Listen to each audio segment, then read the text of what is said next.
पहला प्रश्न है, प्रवासी बंगला और मॉडर्न रिव्यू अंग्रेजी जैसे पत्रों के संस्थापक संपादक थे या कौन थे? रामानंद चट्टोपाध्याय, रविन्द्रनाथ टैगोर, आनंद कुमार स्वामी और एडवर्ड होपर। तो दोस्तों, प्रवासी और मॉडर्न रिव्यू के संस्थापक और संपादक रामानंद चट्टोपाध्याय थे। कौन थे? रामानंद चट्टोपाध्याय।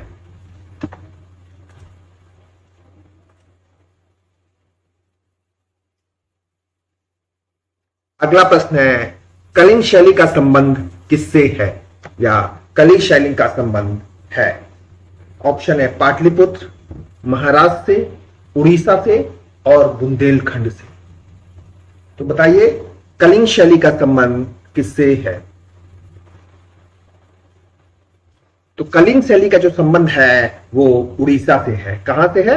उड़ीसा से। अगला प्रश्न है, निम्नलिखित में से एक सुप्रसिद्ध मूर्तिकार है या इनमें से सुप्रसिद्ध मूर्तिकार का नाम बताइए। चिंतामणिकर, अवनींद्रनाथ टैगोर, के वेंकटप्पा और यामिनी राय। तो दोस्तों, इसमें से एक प्रसिद्ध मूर्तिकार जो है वो चिंतामणिकर है। कौन है प्रसिद्ध मूर्तिकार? चिंतामणिकर।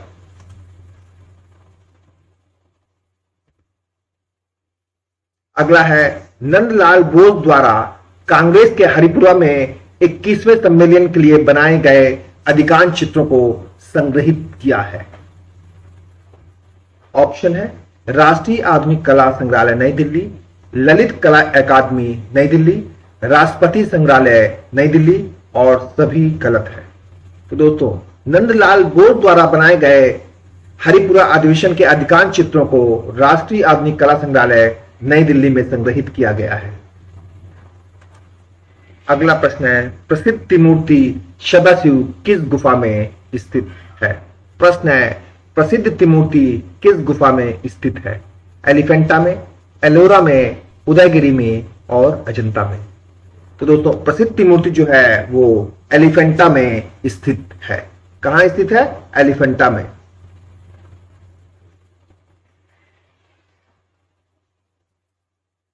अगला प्रश्न है, गांधार शैली का सर्वाधिक प्रसिद्ध केंद्र था। प्रश्न एक बार फिर से देख लीजिए। गांधार शैली का सर्वाधिक प्रसिद्ध केंद्र था पाटलिपुत्र, बुखारा, तक्षशिला और भुवनेश्वर। तो दोस्तों, गांधार शैली का सर्वाधिक प्रसिद्ध केंद्र तक्षशिला था। कौन सा था? तक्षशिला। अगला प्रश्न है, उदयगिरी तथा खंडगिरी की गुफाएं किस प्रादेशिक राजधानी के निकट हैं? प्रश्न है, उदयगिरी और खंडगिरी की गुफाएं किस प्रादेशिक राजधानी के निकट हैं? उदयगिरी और खंडगिरी की गुफाएं भुवनेश्वर के निकट हैं। उदयगिरी और खंडगिरी की गुफाएं कहां हैं? तो भुवनेश्वर के निकट। ऑस्कर पुरस्कार की शुरुआत कब हुई थी? 1913, 1929, 1931 और 1940। तो बताइए आप लोग, ऑस्कर की शुरुआत कब हुई? ऑस्कर पुरस्कार की शुरुआत 1929 में हुई थी। गौतम बुद्ध की जन्मस्थली कौन सी है? प्रश्न है, गौतम बुद्ध की जन्मस्थली कौन सी है? या प्रश्न ये भी पूछ सकते हैं कि गौतम बुद्ध का जन्म कहां हुआ था? ऑप्शन है बोध गया, लुम्बिनी, वैशाली और सारनाथ। तो दोस्तों, गौतम बुद्ध का जन्म लुम्बिनी में हुआ था। कहां हुआ था? लुम्बिनी में। अगला है, बलेरीना मूर्ति किसके द्वारा बनाई गई है? क्या है? बलेरीना मूर्ति किसके द्वारा बनाई गई है? देगा के द्वारा, कांडेस्की के द्वारा, ब्रांकुसी के द्वारा और हेनरी मूर के द्वारा। तो बताइए आप लोग, किसके द्वारा बनाई गई है बालरीना मूर्ति?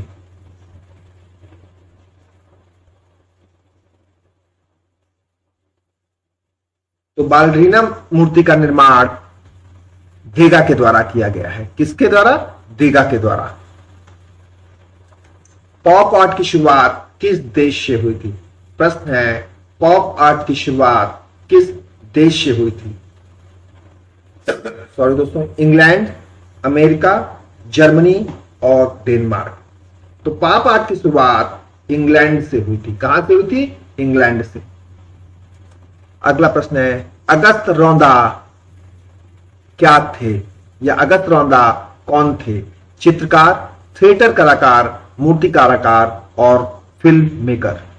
तो दोस्तों अगस्त रौंदा जो है वो एक मूर्तिकार के रूप में प्रसिद्ध है। किस? अगला प्रश्न है, तुच्छ वस्तुओं को बड़ा, वास्तविक छवि से भी बड़ा दिखाना निम्नलिखित में से किस मूर्तिकार कला की रीत की मुख्य विशेषता है?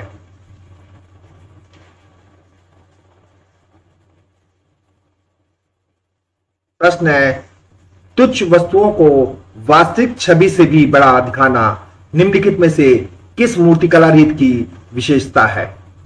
युद्ध पूर्व यूरोपीय यथार्थवादी की, आधुनिकतावादी स्विस मूर्तिकार की, युद्धोपरांत अमेरिकी पॉप कलाकार की और प्रारंभिक दादावाद कलाकार की। तो दोस्तों तुच्छ वस्तुओं को बड़ा दिखाना युद्धोपरांत अमेरिकन पॉप कलाकार की विशेषता थी। किसकी? युद्धोपरांत अमेरिकन पॉप कलाकार की।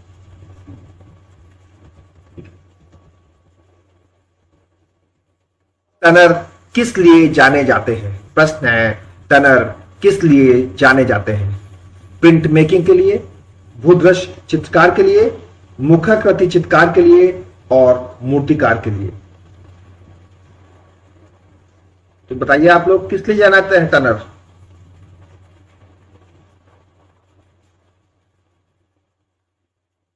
तो टनर जो है वो भूदृश्य चित्रकारी के लिए जाने जाते हैं। किस लिए जाने जाते हैं टनर? भूदृश्य चित्रकारी के लिए।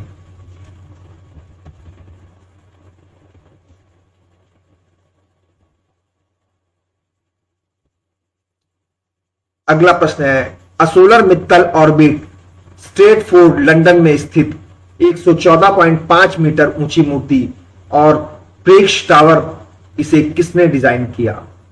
ब्रूना कैटालागो ने, जेनोस फ्रूडाकिस ने, पेज ब्रैडले ने और अनीश कपूर ने। तो दोस्तों इसे जो है वो अनीश कपूर ने चित्रित किया था या अनीश कपूर ने डिजाइन किया। अगला प्रश्न है, वैशाली की नगरवधू उपन्यास के लेखक कौन है? प्रश्न है, वैशाली की नगरवधू उपन्यास के लेखक कौन है? भागवती चरण वर्मा, प्रेमचंद, फिराक गोरखपुरी और आचार्य चतुर्सेन। तो दोस्तों वैशाली की नगरवधू जो है वो आचार्य चतुर्सेन की रचना है। किसकी? आचार्य चतुर्सेन की।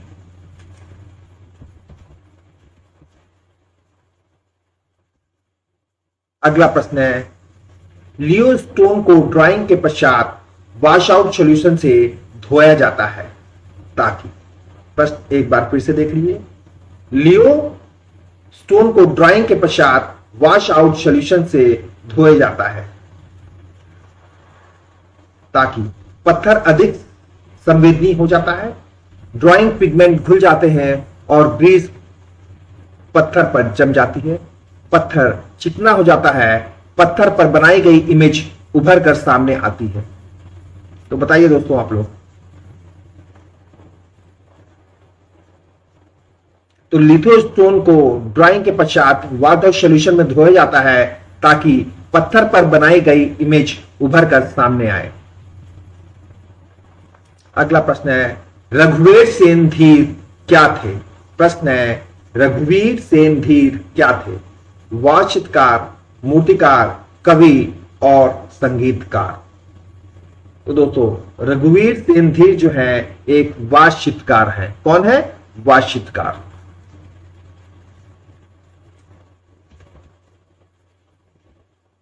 अगला प्रश्न है, सचित्र ग्रंथ तारीखे खानदान ए तैमूरिया किस संग्रहालय में है? प्रश्न एक बार फिर से देख लीजिए, सचित्र ग्रंथ तारीखे ए खानदान ए तैमूरिया किस संग्रहालय में है? खुदाबख्श पुस्तकालय पटना, राष्ट्रीय संग्रहालय नई दिल्ली, अल्बर्ट हॉल संग्रहालय जयपुर और भारत कला भवन वाराणसी। तो दोस्तों सचित्र ग्रंथ तारीखे खानदान ए तैमूरिया जो है खुदाबख्श लाइब्रेरी पटना में है। कहां है? खुदाबख्श पुस्तकालय पटना। अगला प्रश्न है, नंदी की सबसे बड़ी मूर्ति कहाँ स्थित है? प्रश्न है, नंदी की सबसे बड़ी मूर्ति कहाँ स्थित है? अजंता में, खजुराहो में, बाग में और एलोरा में। इस प्रश्न का उत्तर दोस्तों आप लोगों को देना है।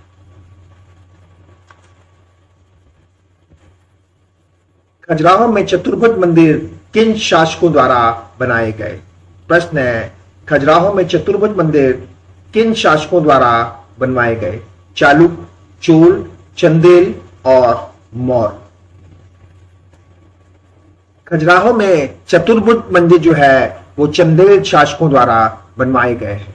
किन शासकों द्वारा बनाए गए हैं चतुर्भुज मंदिर? चंदेल शासकों द्वारा।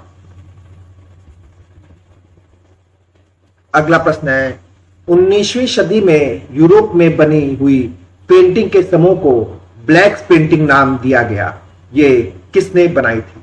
प्रश्न एक बार फिर से देखिए। 19वीं सदी में यूरोप में बनाई हुई पेंटिंग्स के समूह को ब्लैक पेंटिंग का नाम दिया गया, ये किसकी कृति है? डोमी की, फ्रांसिस्को द गोया की, एडवर्ड देगा की और एडवर्ड माने की। तो दोस्तों जो ब्लैक पेंटिंग्स नाम दिया गया किसको? 19वीं शताब्दी में यूरोप में बनाई हुई पेंटिंग्स के समूह को ब्लैक पेंटिंग का नाम दिया गया, वो फ्रांसिस्को दी गोया द्वारा बनाई गई पेंटिंग्स है।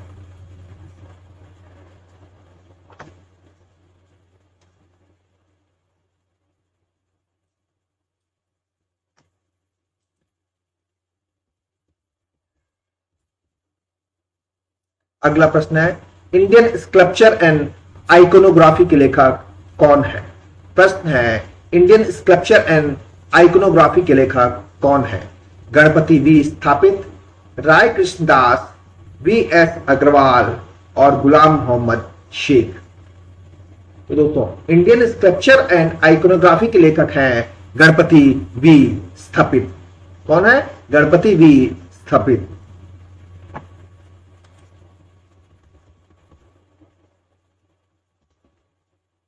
अगला प्रश्न है, प्रिंस ऑफ वेल्स म्यूजियम अब शिवाजी महाराज वास्तु संग्रहालय किसके पास स्थापित है?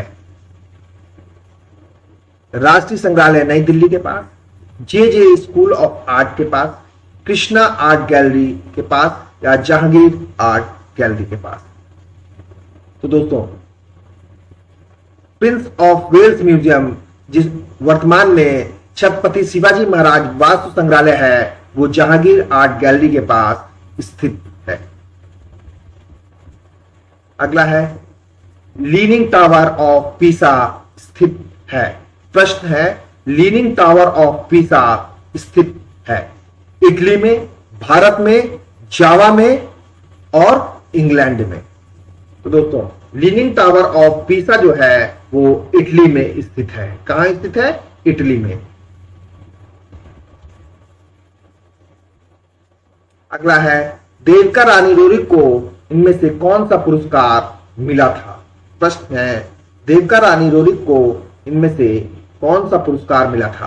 दादा साहब फाल्के पुरस्कार, ज्ञानपीठ, भारत रत्न और इनमें से कोई नहीं? तो देविका रानी रोरी को जो है दादा साहब फाल्के पुरस्कार दिया गया था। कौन सा पुरस्कार? दादा साहब फाल्के। अगला प्रश्न है, मातिस किस कला आंदोलन के अग्रणी थे? प्रश्न है, मातिस या हेनरी मातिस किस कला आंदोलन के अग्रणी थे? प्रभाववाद, अति यथार्थवाद, फावाद और घनवाद?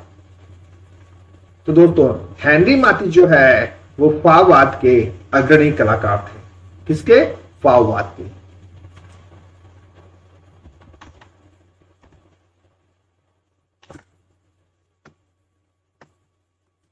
अगला प्रश्न है, एक्वाटिंट मेथड की पहचान कीजिए। ऑप्शन है विस्कोसिटी और कोलोग्राफ, ड्राई पॉइंटिंग और मेजोटिंट, इचिंग और रेजिंग डस्टिंग, एक्वा डस्टिंग और ड्राई पॉइंटिंग? तो दोस्तों एक्वाटन मेथड्स की पहचान है ईचिंग और रेजिन डस्टिंग। क्या है? ईचिंग और रेडिंग डस्टिंग। अगला प्रश्न है गांधार कला किस समय पनपी? प्रश्न है गांधार कला किस समय पनपी? शाक के समय, मौर्य वंश में, कुषाण में और शुंग वंश में। तो दोस्तों गांधार कला जो है वो कुषाण काल में पनपी थी। किस काल में? कुषाण काल में। अगला प्रश्न है किस व्यक्ति को नोबेल पुरस्कार 2 बार मिला था? प्रश्न है किस व्यक्ति को नोबेल पुरस्कार 2 बार मिला था? Madam Curie, Henry Dunant, Rabindranath Tagore और गैरी बाल्डी। तो दोस्तों मैडम क्यूरी को 2 बार नोबेल पुरस्कार मिला था। किसको? मैडम क्यूरी को। अगला प्रश्न है पुस्तक नॉन ऑब्जेक्टिव के लेखक कौन है? प्रश्न है पुस्तक नॉन ऑब्जेक्टिव के लेखक कौन है? मोहली नागी, नाम गाबो, रोजर फ्राई और मालेविच। तो दोस्तों पुस्तक नॉन ऑब्जेक्टिव के लेखक कासिमिर मालेविच है। कौन है? Casimir Malevich. अगला प्रश्न है थिंकर किसकी मूर्ति है? प्रश्न है थिंकर किसकी मूर्ति है? रौदा की, माइकल एंजेलो की, सल्वाडोर डाली की और लियोनार्डो दा विंसी की। तो जो थिंकर मूर्ति किसकी है? रौदा की, माइकल एंजेलो की, सल्वाडोर डाली की और लियोनार्डो दा विंसी की।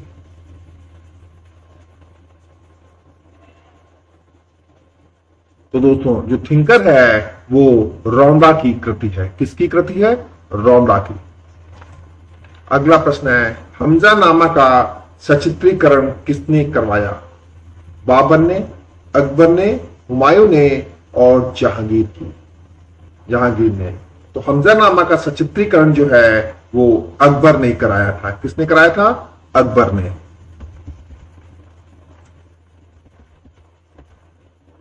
अगला प्रश्न है इनमें से किस छापा प्रक्रिया में पानी एक आम घटक है? प्रश्न है इनमें से किस छापा प्रक्रिया में पानी एक आम घटक है? सिल्क स्क्रीन और कोलोग्राफी में, लीनो कट और बिटकट में, ड्राई पॉइंटिंग और मेजोटिंट में और लिथोग्राफी और ऑफसेट में। तो दोस्तों इनमें से लिथोग्राफी और ऑफसेट में पानी एक आम घटक है। किसमें? लिथोग्राफी और ऑफसेट में।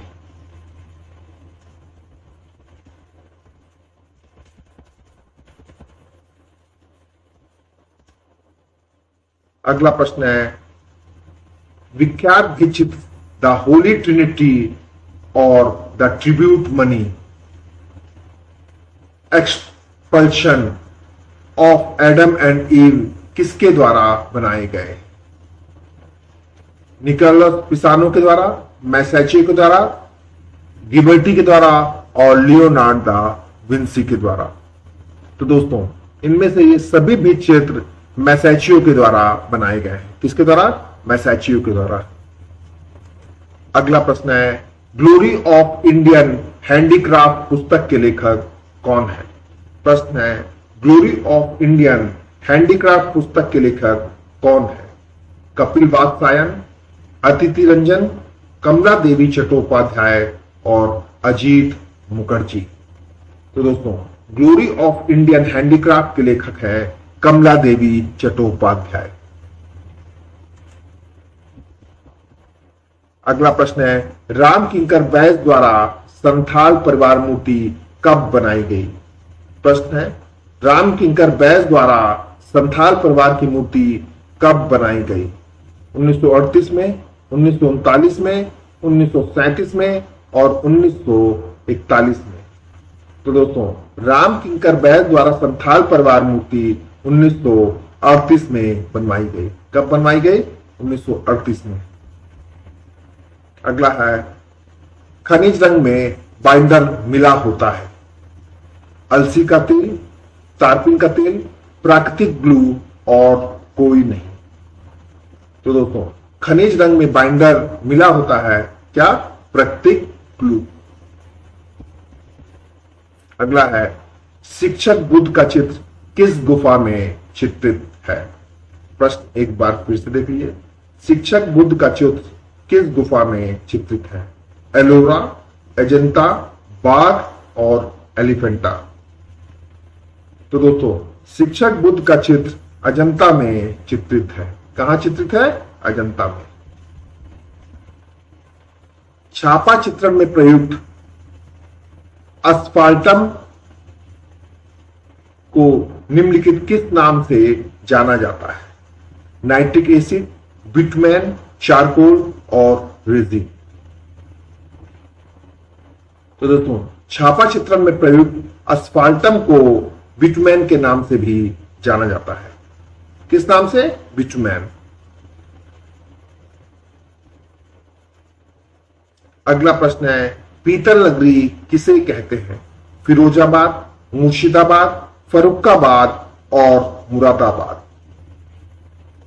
तो पीतल नगरी जो है वो मुरादाबाद को कहा जाता है। किसे कहा जाता है? मुरादाबाद को। अगला प्रश्न है मौला राम कौन थे? मूर्तिकार, गीतकार, चित्रकार और संगीतकार। तो दोस्तों मौला राम जो थे एक चित्रकार के रूप में जाने जाते हैं।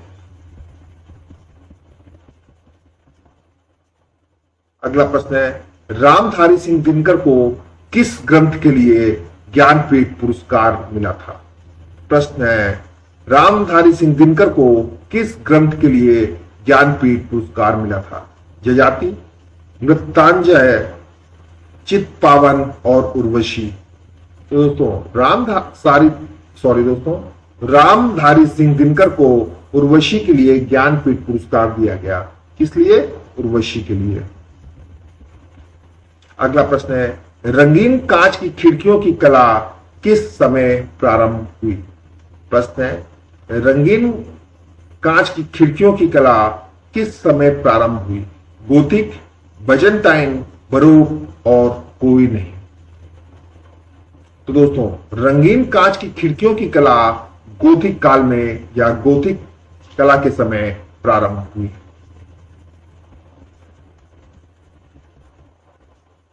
अगला है स्वतंत्र भारत के प्रथम भारतीय गवर्नर जनरल कौन थे? प्रश्न है स्वतंत्र भारत के प्रथम भारतीय गवर्नर जनरल कौन थे?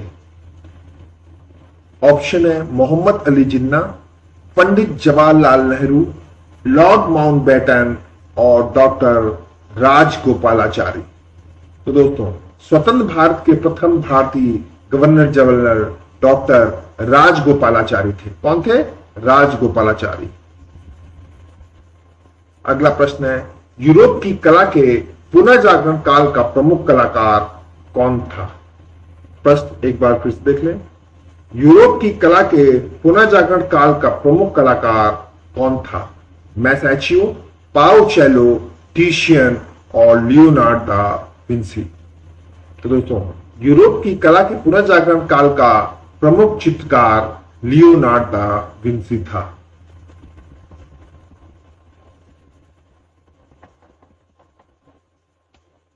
अगला प्रश्न है एक प्रणाली जो पाठ को अन्य दृश्य सामग्रियों के साथ मिश्रित करके कैमरा, रेडी, आर्टवर्क के उत्पादन को सुविधाजनक बनाती है। ऑप्शन है डीटीपी, संख्यात्मक अंक प्रणाली, ब्रेल और सॉफ्टवेयर। इस प्रश्न का सही आंसर होगा डीटीपी। कौन सा? डीटीपी। अगला है अशोक स्तंभ पर लिखी लिपि है ब्राह्मी, देवनागरी, पाली और संस्कृत। तो दोस्तों अशोक स्तंभ पर जो लिखी हुई लिपि है वो पाली भाषा है। कौन सी? पाली भाषा में। अगला प्रश्न है विख्यात 10 चित्रकार की पहचान करिए। आशीष कुमार हल्दर, हरिहर लाल मेड़, सतीश चंद्र और BN आर्या। तो दोस्तों इसमें से विख्यात 10 चित्रकार हैं हरिहर लाल मेड़। कौन है?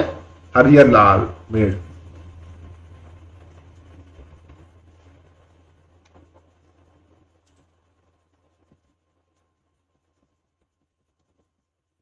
अगला प्रश्न है, सिंध घाटी सभ्यता के संदर्भ में जानने के लिए प्रमुख स्रोत की पहचान कीजिए। अभिलेख, पांडुलिपि, पुरातात्विक उत्खनन और सिक्के। दोस्तों, सिंध घाटी सभ्यता के संदर्भ में जानने के लिए प्रमुख स्रोत है पुरातात्विक उत्खनन। कौन सा है? पुरातात्विक उत्खनन। अगला प्रश्न है, के.सी.एस. पणिक्कर द्वारा प्रोग्रेसिव पेंटर एसोसिएशन की स्थापना हुई थी या कब हुई? किसकी? प्रोग्रेसिव पेंटर्स एसोसिएशन की स्थापना 1944, 1945, 1947 और 1948।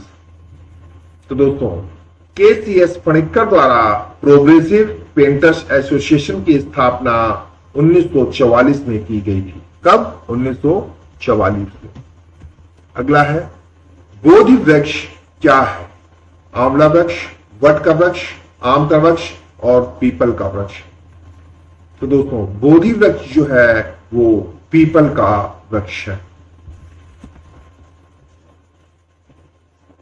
मैक्स एंसर्ट किससे संबंधित थे? प्रश्न है, मैक्स एंसर्ट किससे संबंधित थे? अति यथार्थवाद से, दादावाद से, दोनों से और किसी से नहीं। दोस्तों, मैक्स एंसर्ट जो है वो अति यथार्थवाद और दादावाद दोनों से संबंधित है। अगला प्रश्न है, विज्ञापन माध्यमों के रूप में टीवी की सबसे बड़ी दुर्बलता निम्न में से क्या है? देखने वालों की सीमित संख्या, अनेक विज्ञापनों का इकट्ठा प्रसारण, अत्यंत खर्चीला होना और अत्यंत बाऊ होना। तो दोस्तों, विज्ञापन माध्यम के रूप में टीवी की सबसे बड़ी दुर्बलता का कारण है अनेक विज्ञापनों का इकट्ठा प्रसारण। क्या है? अनेक विज्ञापनों का इकट्ठा प्रसारण। अगला है, एल्युमिनियम प्लेट की एचिंग की जाती है। ऑप्शन है कास्टिक सोडा से, नाइट्रिक एसिड से, फेरिक क्लोराइड से और सल्फ्यूरिक एसिड से। तो दोस्तों, एल्युमिनियम प्लेट की एचिंग कास्टिक सोडा से की जाती है। प्रसिद्ध चित्र 3 वुमेन किसका है? या 3 वुमेन के चित्रकार बताइए। ऑप्शन है यामिनी राय, अमृता शेरगिल, राजा रवि वर्मा और S.N. टैगोर। तो बताइए। तो दोस्तों, प्रसिद्ध चित्र 3 वुमेन जो है वो अमृता शेरगिल का है। किसका? अमृता शेरगिल का। गेट्स ऑफ पैराडाइज का निर्माण किसने किया? प्रश्न है, गेट्स ऑफ पैराडाइज का निर्माण किसने किया? अगस्त रौंदा ने, लोरेंजो ड्यूवेटी ने, मसाचियो ने और ब्रूनलेसी ने। दोस्तों, गेट्स ऑफ पैराडाइज का निर्माण लोरेंजो लिबोटी ने किया। किसने किया था? लोरेंजो ड्यूवेटी ने। अगला प्रश्न है, गुप्त स्थापत्य की प्रसिद्ध मूर्ति गोवर्धनधारी किस संग्रहालय में रखी है? प्रश्न है, गुप्त स्थापत्य की प्रसिद्ध मूर्ति गोविंदधारी किस संग्रहालय में रखी है? राष्ट्रीय संग्रहालय नई दिल्ली, भारत कला भवन बनारस, सारनाथ संग्रहालय बनारस और इलाहाबाद संग्रहालय प्रयागराज। तो दोस्तों, गुप्त स्थापत्य की प्रसिद्ध मूर्ति गोवर्धनधारी भारत कला भवन वाराणसी में रखी है। कहां? भारत कला भवन वाराणसी। अगला प्रश्न है, सालों द रिफ्यूजे नामक प्रदर्शनी की प्रथम समीक्षा किसने की? रोजर फ्राई ने, ली राय ने, क्लोद मोनो ने और हर्बर्ट रीड ने। तो दोस्तों, सालों द रिफ्यूजी नामक कला की प्रथम प्रदर्शनी की समीक्षा ली राय ने की थी। किसने? ली राय ने। टैग लाइन को यह भी कहा जाता है जा line, punch line, fix line और थिन लाइन। तो दोस्तों टैग लाइन को पंच लाइन भी कहा जाता है। टैग लाइन को क्या कहते हैं? पंच लाइन भी कहते हैं। अगला प्रश्न है, रंग परिप्रेक्ष्य है, कलर इज प्रोस्पेक्टिव, यह किसने कहा? सेजान ने, कोरो ने, कोया ने और रोडिन ने। तो दोस्तों रंग परिप्रेक्ष्य है, यह कथन सेजान का है। किसका है? सेजान का। अगला है, प्राणनाथ मांगो के चित्र का शीर्षक क्या है? कैचिंग फिश, हल्दी ग्राइंडर, मदर एंड चाइल्ड और ऑटम। तो दोस्तों प्राणनाथ मांगो के चित्र का शीर्षक है कैचिंग फिश। क्या है शीर्षक प्राणनाथ मांगो के चित्र का? कैचिंग फिश है। अगला प्रश्न है, कांसा का द्रवांक क्या है? 700 degree Celsius, 1400 degree Celsius, 980 degree Celsius और 1800 डिग्री सेल्सियस। तो दोस्तों कांसे का द्रवांक 1400 सेल्सियस है। कितना? 1400। अगला है, मॉन्यूमेंट स्कल्पचर पुस्तक के लेखक कौन है? डॉक्टर सुभाष शर्मा, राम बी सुतार, अकबर पद्मसी और के जी सुब्रमण्यम। तो दोस्तों मॉन्यूमेंट स्कल्पचर के लेखक हैं राम बी सुतार।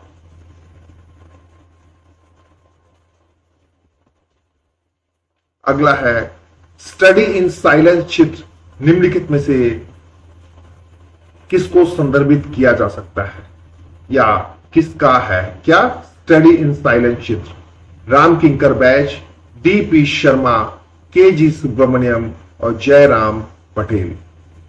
तो दोस्तों स्टडी इन साइलेंस चित्र जो है वो जयराम पटेल का है। किसका है? जयराम पटेल का।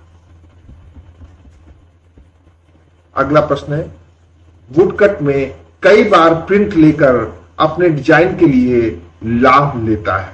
प्रश्न है, वुडकट में कई बार प्रिंट मेकर अपने डिजाइन के लिए लाभ लेता है। लकड़ी की कठोरता का, लकड़ी की कोमलता का, लकड़ी के स्वाभाविक टेक्सचर का और लकड़ी की स्मूथता का। तो दोस्तों वुडकट के लिए कई बार प्रिंट मेकर अपने डिजाइन के लिए लकड़ी के स्वाभाविक टेक्सचर का लाभ लेता है। किसका?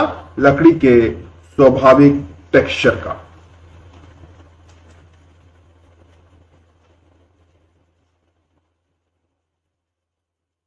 अगला प्रश्न है, national gallery of modern art की स्थापना 29 मार्च 1954 को कहां हुई? लखनऊ, नई दिल्ली, मुंबई और कोलकाता। तो दोस्तों national gallery of modern art की स्थापना नई दिल्ली में हुई थी। कहां हुई थी? नई दिल्ली में।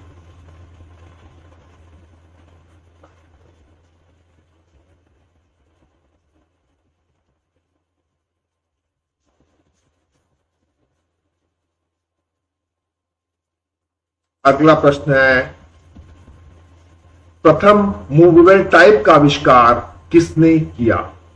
होमर ने, कैरोल समर ने, एरिक गिल ने और जॉन गुटेनबर्ग ने। तो दोस्तों प्रथम मूवेबल टाइप का आविष्कार जॉन गुटेनबर्ग ने किया था। किसने? जॉन गुटेनबर्ग ने।